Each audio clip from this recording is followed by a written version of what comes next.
안녕하세요, 툼수입니다. 블로그는 돈이 될까요? 네, 돈이 됩니다. 그것도 굉장히요. 심지어 진입장벽 굉장히 낮습니다. 이 영상을 끝까지 보시면 누구나 가능해질 겁니다. 본 내용에 앞서 설명 플랫폼을 어떤 걸로 할까 고민했는데요. 그래도 나름 유튜브 영상인데 얼굴을 띄우고 설명해볼까 생각도 하다가 아직 유튜브가 낯설기도 했고 다소 고식적이지만 PPT가 괜찮아 보여 선택했습니다. 시작에 앞서 모든 설명은 네이버 블로그 기준인 점 유의해 주시고요. 순서는 먼저 저와 제 블로그에 대한 간단한 소개, 그리고 시작한 계기, 이어서 블로그는 돈이 되는지, 얼마나 되는지 총 금액 공개할 거고요. 수익 창출 종류와 각각의 특징, 장단점 간단하게 설명드리고 종류별 금액 공개 다 할 거예요. 마지막은 많이 하는 질문들과 추가적인 팁으로 마무리할 예정입니다. 먼저 저와 제 블로그에 대한 소개입니다. 일단 저는 평범한 20대 직장인이에요. 남자 간호사고 완전 일반인입니다. 블로그는 2018년 정도에 시작했고요. 대학교 2학년 때쯤이었을 거예요. 그리고 20에서 21년도 때가 투데이 6천에서 8천 정도로 전성기였고 광고, 체험단, 협찬 등 다 해봤죠. 그러다가 무분별한 광고로 21년도 말쯤에 나락을 갔답니다. 투데이가 6천에서 8천에서 한 번에 2천원으로 토막났죠. 그런데 여기서 또 정신 못 차리고 광고하다가 500 정도로 2차 나락을 갔어요. 그래서 새로 만들까 하다가 정이 많이 붙어서 적당히 1000 정도로만 회복시켜 놓은 상태랍니다. 지금은 광고할 생각은 없고 적당히 소소한 체험단 및 협찬 받으며 현금 세이브 목적 및 취미용으로 가볍게 하고 있답니다. 광고를 포기하면 이 정도 투데이로도 할 수 있는 게 굉장히 많거든요. 그래도 나름 간호사다 보니 요즘은 간호 관련 포스팅 위주로 하고 있고요. 블로그 색깔을 간호, 의학 관련으로 만들어 볼까 해서 광고를 안 받는 이유도 있답니다. 만약 수익 창출 목적이 생긴다면 광고용 블로그를 새로 만들 것 같아요. 지금 블로그로는 광고 생각이 없답니다. 다음, 제가 블로그를 시작한 계기입니다. 사실 처음 시작 목적은 협찬이었어요. 친한 누나가 있었는데요. 어느 날 그 누나가 밥을 사주는데 이게 공짜라는 거예요. 너무 놀라서 물어보니까 블로그 체험단에 나는 협찬이었던 거죠. 서비스를 받고 그 대가로 블로그 포스팅을 써주는 것이었죠.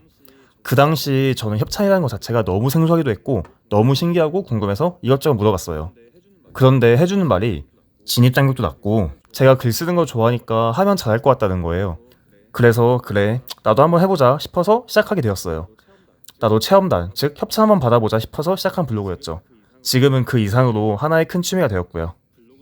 블로그는 돈이 되는가? 네, 됩니다. 얼마나 되는가? 결론부터 말할게요. 2018년부터 약 6년 동안 최소 3천만 원 이상 수익 창출했어요. 21년도 말부터 광고는 단 한 건도 안 받았음에도 불구하고요. 현금과 서비스를 합친 계산입니다. 이제 본격적으로 수익 창출 종류와 특징, 장단점, 그리고 금액 공개까지 다 말씀드릴 거예요. 다양한 종류가 있겠지만 개인적으로 크게 4가지로 나눠봤어요. 애드포스트, 광고, 체험단, 그리고 협찬입니다. 이 순서로 하나씩 설명드릴게요. 먼저 애드포스트. 블로그 포스팅 글 중간에 광고 링크 넣는 방식입니다. 방문자가 그 링크를 클릭하면 수익이 들어오는 구조죠. PC나 스마트폰으로 블로그를 보다 보면 글 중간에 광고가 자주 보일 텐데요. 바로 그겁니다. 장점으로는 일단 현금 지급이라는 점입니다. 네이버페이 포인트도 가능하고요. 대부분의 체험단이나 협찬이 현금이 아닌 서비스 제공 방식이기 때문에 현금 지급의 경우의 수가 상당히 적어요. 그래서 현금 지급은 굉장히 큰 장점입니다. 그리고 신청 양식에 따라 첫 1회만 신청하면 이후 신경 쓸 필요가 아예 없습니다. 굉장히 편리하다는 것이죠. 그리고 네이버 자체에서 운영하는 서비스이기 때문에 굉장히 안전합니다. 저품질 등의 걱정을 할 필요가 없습니다. 단점은 수익률이 가장 낮다는 것입니다. 정말 짜요. 그리고 현금의 경우 최소 5만원부터 지급이 됩니다. 5만원이 모일 때까지는 지급이 안 된다는 것이죠. 단 네이버페이의 경우 100원 단위로 가능하고요. 금액 공개. 전성기, 즉 투데이 6천에서 8천 기준 한 달에 10에서 20만원 정도 나왔어요. 지금은 한 달에 2, 3만원 정도 쌓입니다. 나름 투데이에 비례하는 듯 보입니다. 다음, 광고입니다. 대가, 즉 현금을 받고 포스팅을 올리는 것입니다. 광고 업체마다 차이가 있겠지만 보통 사진, 영상, 글 원고 모두 제공받습니다. 약간의 개인적인 수정은 가능하고요. 그리고 보통 업체에서 먼저 블로그 댓글, 메일, 쪽지 등으로 연락이 옵니다. 광고 업체가 굉장히 많기 때문에 굳이 먼저 업체를 찾으려 하지 않아도 블로그에 적당히 글 쌓이고 투데이 300에서 500 정도 이상만 나와도 연락 많이 옵니다. 장점은 일단 애드포스트와 마찬가지로 현금이라는 점, 그리고 수익성이 가장 큽니다. 또한 포스팅 소요 시간도 굉장히 짧아요. 그리고 블로그 지표에 따른 가격 차이가 큽니다. 즉, 내 블로그 투데이 등의 지표가 좋으면 높은 가격대의 광고가 들어온다는 것이죠. 이건 장점이면서 동시에 단점이 될 수 있는데요. 블로그가 어느 정도 성장이 안 되면 광고도 아예 들어오지 않는다는 것이죠. 그리고 가장 큰 단점이죠. 저품질 위험이 가장 큽니다. 광고 원고들의 내용 없는 키워드 플레이 반복, 그리고 비슷한 많은 글들, 네이버가 굉장히 싫어합니다. 그리고 블로그의 색깔이 없어집니다. 아무리 다른 카테고리로 광고글을 모아도 블로그 전체 색깔이 흐려지죠. 블로그를 오랜 취미로 길게 본다면 안 좋겠죠. 물론 광고용, 단순 수익 창출용 블로그면 아무 상관없습니다. 이러한 이유들로 저는 요즘은 광고는 아예 안 하고 있어요. 단순 수익 창출 목적 블로그면 무조건 하는 게 좋겠죠. 하지만 저처럼 개인 취미 느낌으로 성장형 기록 블로그면 비추천해요. 아니면 한 달에도 조금씩 하거나요. 이어서 금액 공개. 보통 건당 최소 만원에서 2만원부터 시작해요. 전성기 때, 즉 투대 6천에서 8천대 기준 건당 7에서 12만원, 많게는 15만원까지 받았어요. 요즘은 건당 3만원 정도로 들어오는 것 같네요. 광고에 대해서는 할 얘기가 진짜 많은데요. 일단 마약이에요, 마약. 한번 시작하면 정말 끊기 힘들어요. 왜냐? 너무 쉽게 돈이 들어오거든요. 그런데 문제는 안전한 돈이 아니라는 거죠. 제가 한참 광고 많이 받을 때 하루 두세 건, 일주 네다섯 번 했던 것 같아요. 간단하게 건당 8만원 잡아도 하루 3건에 일주 4번이면 일주일에 96만원이죠? 꽤나 많이 벌어요. 심지어 보통 사진이나 원고가 모두 제공되기 때문에 약간 말투 같은 거 수정한다 했을 때 포스팅 시간 5분. 마약이죠? 그래서 날아갔어요. 간사한 게 상대적으로 비싼 원고 주제 있잖아요. 보험, 부동산, 의료 이런 쪽이 많아요. 딱 봐도 네이버가 싫어할 것 같죠?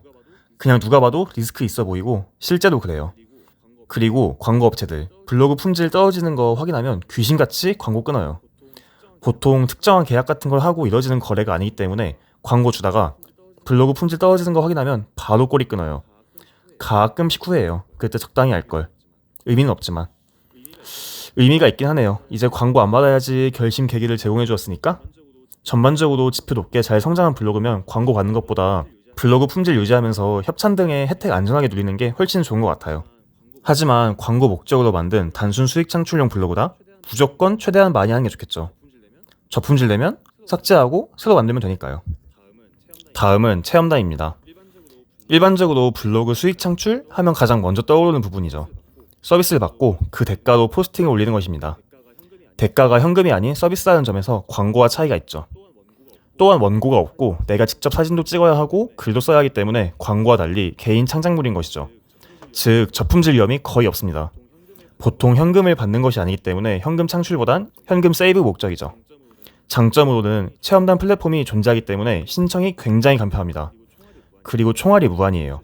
신청 횟수 제한 뭐 이런 게 없어요. 그러니까 당첨 확률이 굉장히 낮다고 해도 되는 대로 다 신청하다 보면 몇 개씩 꾸준히 걸려요. 그리고 보통 식사와 제품 종류가 일반적이지만 숙박, 미용, 체험권 등등 서비스 종류도 굉장히 다양하고요. 또한 공식적으로 신청할 수 있는 플랫폼이 굉장히 많아요. 디너의 여왕, 레뷰 등등. 그리고 진입 장벽이 낮습니다. 애드포스트, 광고, 협찬 등 다른 방법은 단기간에 조금 힘들 수도 있어요. 하지만 체험단은 그렇지 않아요. 누구나 이 정도까지는 할 수 있습니다. 자세한 내용은 Q&A 파트에서 다시 설명드릴게요. 그리고 안전합니다. 말했다시피 체험단 포스팅이라 한들 개인 창작물이기 때문에 저품질 걱정하지 않아도 됩니다. 단점은 제공받는 서비스 금액의 고점이 높지 않다는 거예요. 1만원대 미만도 굉장히 많아요. 하지만 20에서 40만원 넘는 서비스도 은근 많긴 해요. 숙소, 오마카세 이런 거. 그리고 인기 서비스일수록 경쟁률이 높습니다. 이건 당연한 거겠죠? 다음은 금액 공개입니다. 지금까지 정말 다양한 종류의 서비스를 제공받았는데요. 보통 음식이나 제품이 많아요. 앞서 말했다시피 금액대도 1만원 미만부터 20에서 40만원 이상도 많고요. 계산해보니까 지금까지 200에서 250건 정도 체험단을 했더라고요. 평균 가격 7만원 잡아도 거의 1,500만원 이상이죠. 사람이 참 간사해요. 처음에 만원에서 2만원대 감자탕, 닭갈비 이런 체험단도 정말 너무 행복했어요. 내가 해냈구나. 이뤄냈구나. 나도 협찬을 받아보는구나. 그런데 요즘은 10만원보다 적은 곳 쳐다도 안 봐요 그냥. 가까운 거리에 있는 곳이 뭘까? 안 봐요 그냥. 사람이 변하더라고요. 체험단 플랫폼은 굉장히 많고 요즘도 계속 새로 생겨요. 그런데 저는 지금은 디너의 여왕, 레뷰, 가끔씩 심심할 때 리뷰 플레이스 한 번씩 보고 있어요. 한번 볼게요. 먼저 디너의 여왕. 맛집. 지역 설정하고 인기순 하면 쫙 나오죠. 관심 있는 거 이제 클릭해가지고 우측에 캠페인 신청하기 누르면 체크하고 신청하기 누르면 끝나요. 정말 간단하죠. 다음은 레뷰. 여기도 맛집으로 한번 본다면 인기순 하면 쫙 나오죠. 지역도 설정할 수 있고요. 똑같이 관심 있는 게 있으면 클릭하시고 우측에 신청하기 하면 돼요. 정말 간단하죠. 그리고 레뷰는 제품도 잘 돼 있는데 제품 클릭하시고 인기순 하면 이렇게 다양하게 나와요. 똑같이 관심 있는 게 있으면 클릭하셔가지고 우측에 신청하기 해서 입력하면 끝. 정말 간단하죠. 디너웨어과 레뷰는 어플도 잘 돼 있어가지고 어플로 보다 편하게 사용할 수 있죠. 마지막 협찬입니다. 협찬은 체험단이랑 거의 동일해요. 동일하게 대가로 서비스를 받고 포스팅을 올리는 것이죠. 하지만 굳이 구분한 기준은 공식적인 체험 신청 플랫폼이나 형식이 없다는 것, 즉 비공식적이라는 것이죠. 장점은 제공받는 서비스 금액의 고점이 높다는 것, 그리고 보통의 체험단보다 스케줄 조정이 용이하다는 것입니다. 단점은 직접 개척해야 한다는 것, 체험단 플랫폼, 신청 형식 이런 게 없어요. 블로그 댓글, 메일, 쪽지 등으로 연락이 오기도 해요. 이런 경우는 정말 땡큐죠. 이어서 금액 공개. 체험단과 거의 비슷하긴 합니다만 확실히 구분되는 큰 거 3개만 말해볼게요. 먼저 볼륨 매직. 저는 2018년 이후로 돈 주고 한 적이 없습니다. 1년에 3번 정도 꾸준히 하는데도요. 18회 정도 했다고 쳐도 횟수당 15만원 잡아도 거의 300만원이죠. 그리고 치아 교정과 스마일 라식입니다. 치아 교정은 저한테 먼저 제의가 온 경우이고 스마일 라식은 제가 먼저 제의한 경우입니다. 치아 교정부터 말씀드리자면 제가 치아 교정을 결심하고 찾아본 치과 몇 군데에 갔다 오고 나서 치아 교정 카페에 치과 결정 관련 고민글 올렸어요. 그런데 카페에 글 올린 당일에 한 치과에서 협찬 제의가 온 거예요. 우리가 이러이러한 서비스를 제공해주겠다. 당연히 대가는 포스팅이었고요. 너무 신기하고 기분이 묘하더라고요. 당시가 투데이 6천에서 8천 나오던 전성기 때도 아니었고 투데이 한 2천에서 3천 정도였을 거예요. 그런데 이렇게 혜택을 받으니까 내가 이 정도인가 싶기도 했죠. 그래서 고민하다가 그곳에서 교정을 했어요. 지금은 다 마쳤고요. 다음은 스마일 라식. 교정하면서 내가 이 정도구나 했던 것도 있고 그 당시보다 조금 더 전성기에 가까운 상태였어요. 투데이 4천 정도 되었던 것 같네요. 그래서인지 뭔가 자신감이 좀 있었어요. 지금 생각하면 어떻게 그랬나 싶기도 한데 병원에 직접 문의를 해보는 거예요. 내가 이러이러하다. 내가 이렇게 할 수 있는데 혹시 금액적으로나 서비스적으로 혜택을 받을 수 있겠는가. 이렇게 봐둔 안과 몇 군데 연락을 했어요. 그래서 몇 군데 해준다는 곳이 있었고 그중 가장 좋은 혜택 제공해준다는 곳으로 가서 했죠. 물론 치아 교정이랑 스마일 라식 모두 100% 공짜로 한 건 아니에요. 금액적 할인과 서비스를 추가로 받은 거죠. 예를 들어 치과는 150만원 할인, 그리고 교정 후에 30만원 상당의 치아 미백 시술 추가, 혹은 블로그 통해서 오는 사람 한 명마다 30만원씩 지급, 스마일 라식의 경우 100만원 할인, 그리고 30만원 상당의 콜라겐 강화 시술 추가, 이런 느낌인 거죠. 확실히 체험단에 비해 고점이 높죠. 그만큼 스스로 개척해야 하는 부분도 크긴 해요. 그리고 블로그 지표에 따라 서비스의 범위가 천차만별일 수 있겠죠. 제 사례를 참고하시면 좋을 것 같네요. 이제 주요 설명은 다 끝났고 마지막 많이 하는 질문들의 답변과 팁입니다. 총 8개의 질문들과 제가 드리고 싶은 한 가지 팁을 준비했어요. 먼저 1일 1 포스팅. 굳이 필요 없어요. 안 해도 돼요. 저 투데이 6천에서 8천 꾸준히 나올 때도 그런 적 없어요. 하지만 해서 포스팅 개수 쌓이면 나쁠 거야 없죠. 좋죠. 다음, 방문자 수의 중요성. 가장 일반적인 비주얼 지표인 만큼 중요하죠. 팁이라 해야 하나 술수라 해야 하나 애매하긴 한데 이런 게 있어요. 블로그 지표에는 조회수, 방문횟 수, 순 방문자 수, 그리고 게시물 하나 읽는데 걸린 평균 시간 등 다양한 부분이 복잡하게 있어요. 전체적으로 지표가 좋아야 고품질이고 투데이가 일정하게 유지가 돼요. 그런데 광고주 등 내 블로그를 보는 사람은 단 한 가지만 볼 수 있죠. 바로 방문자 수. 예를 들어 화제성 글의 경우 당연히 단시간 투데이가 굉장히 높게 나올 거예요. 하지만 시간 조금만 지나도 뚝 끊기겠죠. 하지만 이렇게 화제성 글 몇 개 올려서 높은 투데이를 단시간 조금 유지해요. 이때 누군가 내 블로그를 본다? 투데이 지표만 봤을 땐 엄청난 블로그인 거예요. 이런 느낌인 거죠. 그냥 그렇다고요. 참고하세요. 세 번째, 방문자 수 올리는 법. 가장 좋은 방법은 답방이에요. 답방 블로그 서로 이웃 이곳저곳 걸어서 서로 좋아요, 댓글 하나씩 번갈아 해주는 거예요. 애초에 블로그 정보, 프로필에 답방합니다 이런 블로그 굉장히 많고요. 아니면 그냥 이웃 신청하면서 답방해요 멘트 남기면 보통 알아서 다 합니다, 사람들. 시간 걸리고 귀찮아요. 하지만 가장 효과적이면서 안정적이에요. 투자만큼 결과가 나오겠죠. 저도 많이 했었어요, 처음에 키울 때. 요즘은 귀찮아서 아예 안 하긴 해요. 안 한 지 2, 3년 되긴 했어요. 그래도 뭐랄까 정성이 보이는 댓글 같은 건 무조건 답방하죠. 일반적으로 투데이 가장 올리기 쉬운 포스팅은 정보성 글이에요. 저는 시작할 당시 메이플이란 게임을 했어요. 그래서 게임 관련 정보성 글 올렸어요. 뭐뭐 하는 법, 뭐뭐 팁, 뭐뭐뭐 정리. 그래서 투데이 200에서 300은 금방 나왔죠. 제가 게임을 접고 관련 글은 거의 3년 전이 마지막인 것 같은데도 요즘도 은근 많이 유입이 돼요. 그리고 앞서 말했던 화제성 글. 당연히 투데이 단시간 확 올리긴 좋죠. 하지만 블로그 지표가 올라가진 않을 거예요. 즉 투데이 올리는 단기 처방. 하지만 앞에서도 말했듯 어떻게 활용하냐에 따라 효과적일 수 있다. 네 번째, 어떻게 시작해야 하나? 역시나 가장 만만한 건 맛집 포스팅이에요. 글 중요하지 않아요. 정말 쉽게 생각하세요. 보통 음식점 보거나 할 때 사진을 보지 글 거의 안 봐요. 메뉴판이나 음식 사진을 보죠 보통. 카페면 내부 모습이나 분위기 위주겠죠. 즉 글쓰기에 부담 가질 필요가 없어요. 저도 처음엔 포스팅 하나에 당연히 오래 걸렸죠.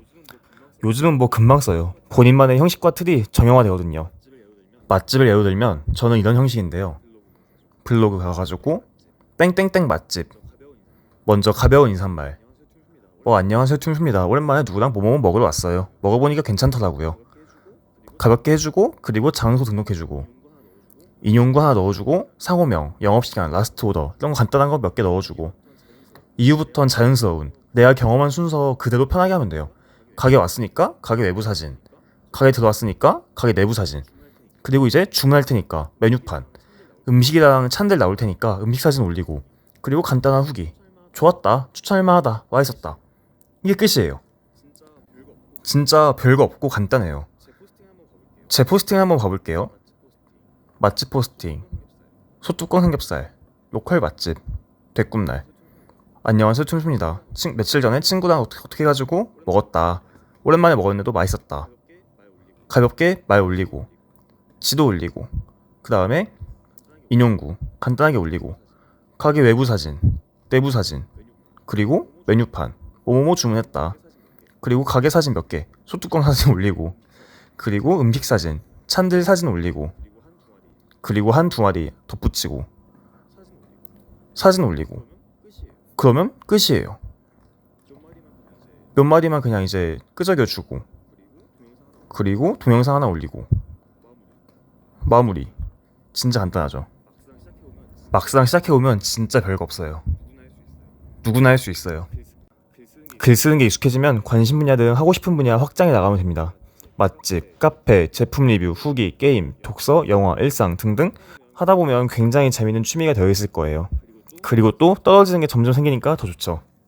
다섯 번째, 수익 창출 시기 언제부터 시작하나?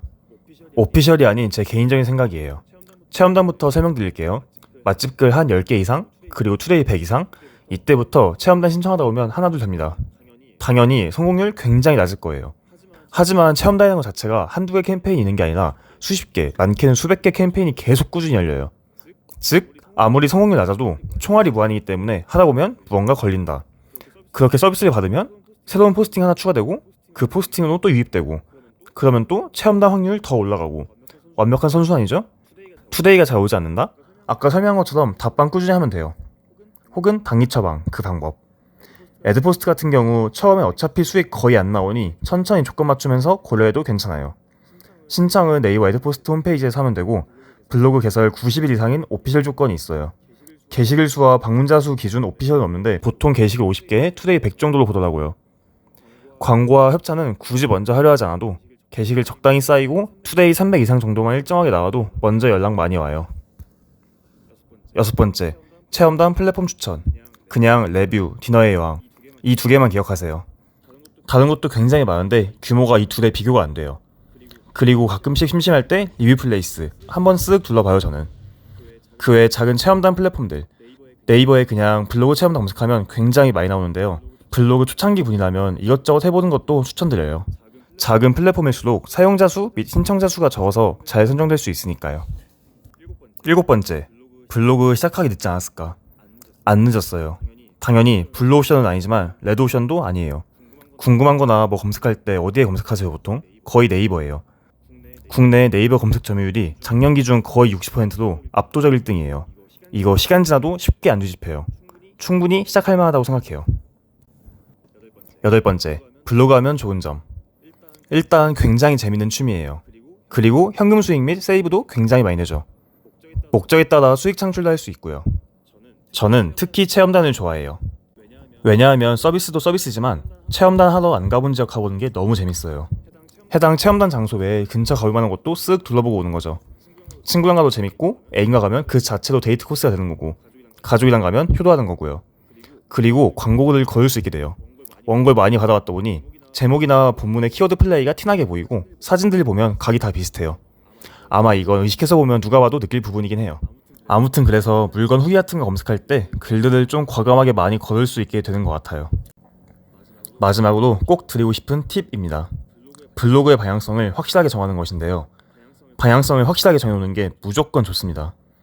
단순 수익 목적인지 혹은 정부치고 착실하게 키워가며 취미로 즐길 것인지 후자의 경우 굉장히 좋고 재밌는 취미가 될 수 있겠죠. 광고는 일부 포기해도 체험단이나 협찬받기 좋겠고요. 하지만 전자의 경우 즉 수익 목적이면 광고 선택 제한이 없어져 부담이 적을 거예요. 저품질로 나아가면 다시 만들면 되고요. 수익 목적이기 때문에 그 블로그에 대한 정도 거의 없을 테니 새로 시작하기도 좋고 작성했던 포스팅들 원고로 만들어 놓으면 다시 시작하는 부담도 적겠죠? 솔직히 저도 수익 목적이 다시 생긴다면 하나 새로 파서 원고 저장해가며 키울 것 같아요. 정 붙이지 않고 단순 광고 목적 블로그로. 그래서 한 번 더 말하지만 블로그 방향성 확실하게 정하고 시작하는 거 정말 추천드려요. 저도 만약 방향성을 처음에 확실하게 정했다면 나락가지 않았을 수도 뭐 있겠죠. 제가 준비한 내용은 여기까지입니다. 혹여 궁금한 부분이 있으면 편하게 물어보셔도 되고요. 다들 블로그로 수익 창출 많이 하셨으면 좋겠네요. 여기까지 툼씨였습니다. 감사합니다.